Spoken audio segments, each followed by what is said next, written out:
They say snow muffles the sound of tragedy, and perhaps it does. That night, Calumet lay tucked beneath a shawl of white, the kind of crisp, luminous snowfall that makes even soot-streaked buildings look baptized and new. But the purity of snow cannot cleanse the weight of memory, nor soften the bitter echo of a single word. Fire. It is not the shouting I recall first, it is the scent. Pine resin and wax, the clove-spiked perfume of the oranges we children were given, the damp wool of coats pressed together in merriment. The Italian hall's upper floor glittered with garlands and ribboned wreaths, and the windows, half fogged from breath and laughter, blurred the falling snow into dreamy watercolors. 100 souls or more had gathered, fathers off from work, mothers with reddened hands, children in Sunday best, all seeking warmth in a season that rarely gave it freely to immigrant folk. My brother Enzo had just returned to my side, cheeks flushed, a peppermint clasped like a secret in his palm. He was grinning mischievously when the word came. Fire! One word, a sharp blade. Someone shouted it from the stairwell, and the whole room inhaled at once. It was not the smoke we feared. None was seen or smelled, but the stampede that surged like thunder beneath our feet.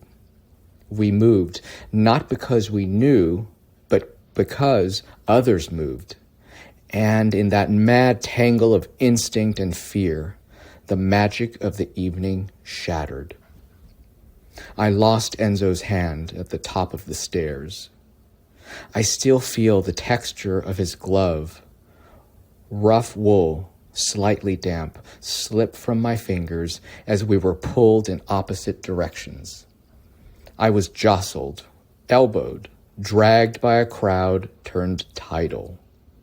The stairwell, narrow and angled cruelly, became a funnel of limbs and screams. Someone fell, then another, and the crush began. You cannot scream when the breath is squeezed from you. You cannot cry for help when the help is trapped beside you, also suffocating. Around me were the faces of neighbors and strangers, their mouths agape, eyes wide, as if death came not as a reaper, but a thief in the dark, unseen but felt. Children were hoisted. Mothers screamed names that vanished in the din. I felt myself slipping, pressed between the heat of bodies and the cold iron rail. And then, light. A miner's son, burly and soot-faced, smashed a window near the landing. That rupture of glass is what saved me. I do not remember how I reached it, only that I did. I crawled out, boots lost somewhere behind, snow stinging my palms like pennants. I tumbled to the drift below, lungs drinking the air like wine. It was over in minutes. 73 souls never emerged. 59 of them were children. My brother was one. I remember finding his glove in the snow the next day, alone, limp, as if waiting to be held again. We speak of that night in murmurs now, when snow begins to fall and the bells of Calumet ring out too joyfully for our hearts. Some say the shout of fire was deliberate. Some say it was cruel mischief. I do not know.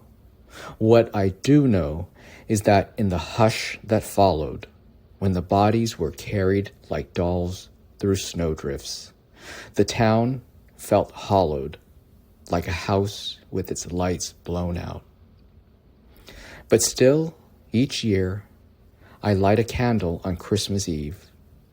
I place Enzo's glove beneath it, and I wait, not for answers, but for silence to speak in its own slow way. For grief, like snow, comes quiet, but never leaves things untouched.